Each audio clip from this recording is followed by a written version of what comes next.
አንዳንድ ጊዜ አንዳንድ የእግር ኳስ ዓለም አጋጣሚዎች የፊፋን አሰራር ጭምር በመፈታተን ሕግጋቱን በአስቸኳይ እንዲቀየር ያስገደዱት ሲሆን እኛም ለዛሬ በሜዳ ላይ ከተፈጠሩ ታላላቅ ውዝግቦች አንስተን የእግር ኳስን ሕግ ያስቀየሩ አጋጣሚዎችን ልናስቃኛችሁ ነውና አብራችሁን ቆዩ።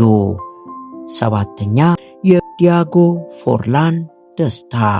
በ2002 ዓ.ም በኦልድ ትራፎርድ ስታዲየም ማንቸስተር ዩናይትድ ከሳውዛምፕተን ጋር ባደረጉት ጨዋታ ላይ ኡራጓዊው አጥቂ ፎርላን እጅግ ማራኪ ጎል ያስቆጥራል። ይህን ጊዜም በደስታ ስሜት የተዋጠው ፎርላን ማሊያውን አውልቆ ወደ ደጋፊዎቹ በመሮጥ ደስታውን መግለጽ ቢጀምርም ነገር ግን ልክ ደስታው አልቆ ጨዋታው በዳኛው ፊሽካ ዳግም ሲጀመር ግን ፎርላን ማሊያውን ገና ለብሶ አልጨረሰም ነበርና ከወገብ በላይ እርቃኑን ሆኖ ማሊያው በእጁና በብብቱ ስር ይዞ ጨዋታውን ለመቀጠል ይገደዳል። ይህን ጊዜም በሜዳው መሃል ከተከላካዮች ጋር እርቃኑን ለመኳተንና ኳስ ለመንጠቅ ሲታገል የታየበት ትዕይንት በእግር ኳስ ታሪክ ውስጥ የማትረሳ አጋጣሚ ስትሆን ምንም እንኳን ይህ ትዕይንት አስቂኝ ቢሆንም በሜዳ ላይ ያለውን ትርምስና የሕግ ክፍተት በግልጽ ያሳየ አጋጣሚ ነበርና ክፍተቱ የፊፋን ትኩረት ሳበ። ክስተቱ አንድ ተጫዋች ያለ ማሊያ መጫወቱና ጊዜ መባከኑ ሳያንስ እንዲህ ያሉ የደስታ አገላለጾች ወደ ትንኮሳ ወይም ወደ ፖለቲካዊና ሃይማኖታዊ መልእክት ማስተላለፊያነት የመቀየር እድል ስለነበራቸውና በወቅቱ ዳኞች ይህንን አይነት አጋጣሚ ለመቅጣት የሚያስችል ግልጽ ሕግ ያልነበራቸው በመሆኑ ፊፋ በ2004 አዲስ ሕግ በማውጣት ይህንን በር ሙሉ በሙሉ ዘጋው። ከዚያን ጊዜ ጀምሮ አንድ ተጫዋች ግብ አስቆጥሮ ደስታውን ሲገልጽ ማሊያውን ካወለቀ አውቶማቲክ ቢጫ ካርድ እንዲሰጠውና ከማሊያ በታች ማንኛውንም ፖለቲካዊ፣ ሃይማኖታዊ ወይንም ግላዊ መልእክቶችን ማሳየት የተከለከለ መሆኑ በሕግ ሊሰፍር ችሏል። የፎርላን ታሪክ በሳቅና በፈገግታ የሚታወስ ቢሆንም ለዚህ ሕግ መውጣት ግን እንደ ምክንያትነት ተቀምጧል። ስድስተኛ የኔይማር ጥበብ። ኔይማር ገና በ18 ዓመቱ የፈጠረው ፓራዲና እያሉ የሚጠሩት የፍጹም ቅጣት ምት አመታት ስልት ግብ ጠባቂዎችን እጅግ የሚያሸብርና የሚያወዛግብ የነበረ ሲሆን የዚህ ፍጹም ቅጣት ምት አመታትም አንድ ተጫዋች ወደ ኳሷ እየሮጠ መጥቶ ኳሷን ሊመታ ሲል ለአንድ አፍታ ፍጥነቱን ሙሉ በሙሉ በመክታት የሚቆም ሲሆን በዚች ቅጽበትም ግብ ጠባቂው በመደናገርና ኳሷ እንደተመታች በማሰብ ወደ አንዱ አቅጣጫ እንዲወረወር ታደርገዋለች።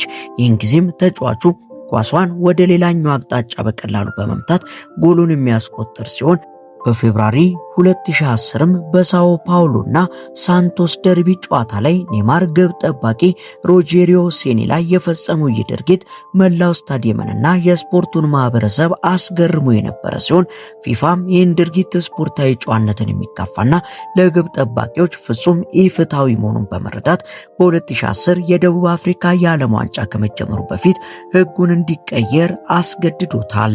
በዚህ መሰረት ወደ ኳስ በመምታት በሚዘጋጁበት ወቅት ግን የመጨረሻ ቅጽበት ላይ ሙሉ በሙሉ መቆም ግን እንዲከለከል ተደርጓል። ይህንን የጣሰ ተጫዋች ቢጫ ካርድ እንደሚሰጠውና ግብ ከተቆጠረም ጨዋታው ተቋርጦ ለተቃራኒ ቡድን ቀጥተኛ ምት እንደሚሰጥም ተደንግጓል። አምስተኛ የፍራንክ ላምፓርድ ሀቅ።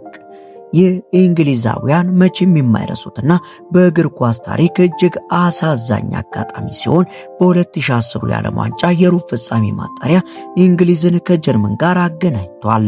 በጨዋታው ጀርመን 2-1 በመምራት ሳይወጣች ሲሆን ይህ ፍጹም ሕጋዊና እኩል የሚያደርግ ግብ ቢሆንም በዋናውና በረዳት ዳኞቹ ትኩረት ማጣት ምክንያት ሳይመዘገብ ቀረ።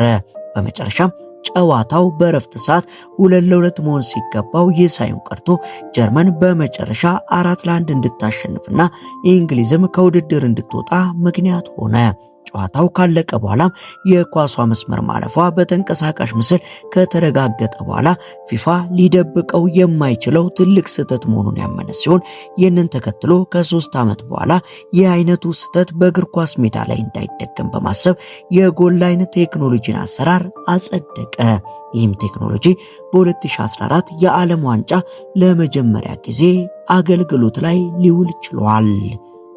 አራተኛ የፔሌ በደል።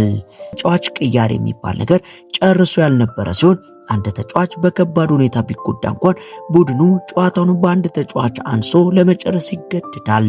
ወይም ደግሞ ተጫዋቹ እየደከመው ቢሆን በሜዳ ላይ እንዲቆይ ይደረግ የነበረ ሲሆን ፔሌም የዚህ ችግር ሰለባ ከሆኑ ተጫዋቾች ውስጥ አንዱ ሲሆን ይህንን ችግር በ1962 በቺሊ የዓለም ዋንጫ ላይ ያስተናገደው ፔሌ በምድብ ጨዋታ ላይ በደረሰበት የጡንቻ መሸብሸብ ጉዳት ምክንያት ከውድድር ውጪ በመሆኑ ምክንያት ብራዚል በፖርቹጋል ተከላካዮች የተፈጸመበት አረመኔያዊ ጥቃትና ተደጋጋሚ እግሩ ላይ ያነጣጠረው ጥቃት ፔሌን ክፉኛ ያቆሰሉ ሲሆን በወቅቱ ቀይ ካርድም ሆነ የተጫዋች ቅያሪ ባለመኖሩ ፔሌ እግሩ ታስሮና እያነከሰ ከሜዳ ለመውጣት ተገደደ።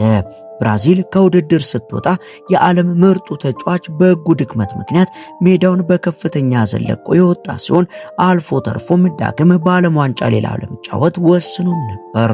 ይህም አሳዛኝ ድርጊት ዓለምን በማስቆጣቱ በ1970 የሜክሲኮ የዓለም ዋንጫ ላይ ለመጀመሪያ ጊዜ የተጫዋች ቅያሪ ሕግ ተግባር ላይ በመዋሉ በዚህ ምክንያት ፔሌ ጤናማ ሆኖ ተጫውቶ ብራዚልን ለሶስተኛ ጊዜ ሻምፒዮን ማድረግ ችለው ነበር።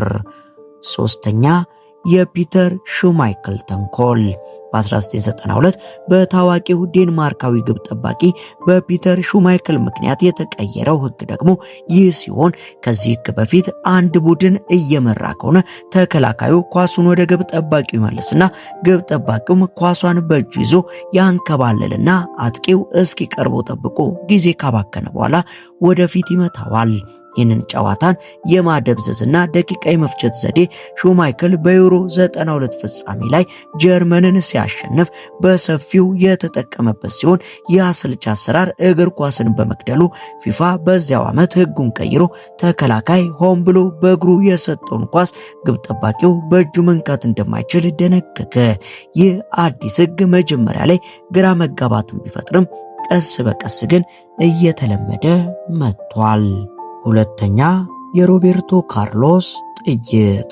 ብዙ የእግር ኳስ አፍቃሪ ከማይረሳቸው ድንቅ ጎሎች ውስጥ ደግሞ ብራዚላዊ ተከላካይ ሮቤርቶ ካርሎስ ቅጣት ምቱ አንዱ ሲሆን በ1997 ብራዚል ከፈረንሳይ ጋር በነበራት ጨዋታ ላይ ፈረንሳይ ላይ ከ35 ሜትር ርቀት ላይ የመታው አስደናቂ ባናና ሹት የጎሉን አጥር ዞሮ የገባ ሲሆን ይህም ጎል የቆመ ኳስ አጠቃቀምን ሕግ ቀይሮታል። በዚህም ቀደም ሲል የነበረው ለተከላካዮች የሚፈቀደው ሜትር 9.15 ሜትር ርቀት ቢሆንም ተከላካዮች ወደፊት እየመጡ ምቱን ያበላሹ የነበረ ሲሆን ይህንን ለመፍታት የዳኞች መስመር ማስመሪያ ስፕሬይ የተጀመረ ሲሆን በ2014 የዓለም ዋንጫ ላይ ስራ ላይ እንዲውልም ተደርጓል። አንደኛ የዚዳን በቀል። በ2006 ዓ.ም የዓለም ዋንጫ ፍጻሜ ላይ በዚነዲን ዚዳን የተፈጸመው ድርጊት ደግሞ እግር ኳስን ወደ አዲስ የቴክኖሎጂ ምዕራፍ ያሸጋገረ ክስተት ሲሆን ፈረንሳዊው ካፒቴን ዚዳን ከጣሊያናዊ ተከላካይ ማርኮ ማቴራዚ ጋር ከተለዋወጠ በግንባሩ እጅግ ከባድ ምት ይሰነዝርበታል። ይህ ድርጊት በዋናው ዳኛና በረዳቶቹ ባይታየም በአራተኛው ዳኛ አማካኝነት በጆሮ ማዳመጫ ለዋናው ዳኛ ተነግሮ ዚዳን ቀይ ካርድ አይቶ እንዲወጣ የሆነ ሲሆን በወቅቱ ፊፋ የቪዲዮ ምስል አልተጠቀምንም ቢልም የቪዲዮ ረዳት ዳኛ ወይንም VAR አስፈላጊነት ግን በግልጽ የታየበት ቅጽበት ነበር። ይህ ውዝግብ በ2016 የቪዲዮ ዳኝነት ሙከራ እንዲጀመርና በ2018 የዓለም ዋንጫ ላይ በይፋ በሕግ እንዲካተት አድርጓል። ታዲያ እነዚህ ሁሉ ታሪካዊ ክስተቶች እግር ኳስ ዛሬ ለደረሰበት ፍትሃዊና ማራኪ ስፖርት የዛሬን በዚያ በቃን። አብራችሁን ስለነበራችሁ ከልብ እናመሰግናለን።